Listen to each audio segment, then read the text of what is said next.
तो ब्रांड तैयारी करबा होची सबटा इंपोर्टेंट पॉलिटिक्स रे पॉलिटिक्स आज का डेट रे जहाँ नवीन बाबू कर देइकरी सक्सेस केस स्टडी हवा कथा तो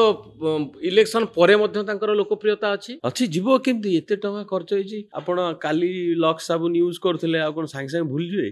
डब साबुन आसिला बोली लक्स भूल जिवे कि नहीं टिके किछ दिन रहइबो इंपैक्ट आउ किंतु एथरे डेंजरस कोन ए प्रोसेस रे ब्रांड क्रिएट होछि तो एमाने आउ काहाकू आगु आसिया को देबेनी तो एमाने धीरे धीरे जेते नेता थिले समस्तीकर पता कट कर देले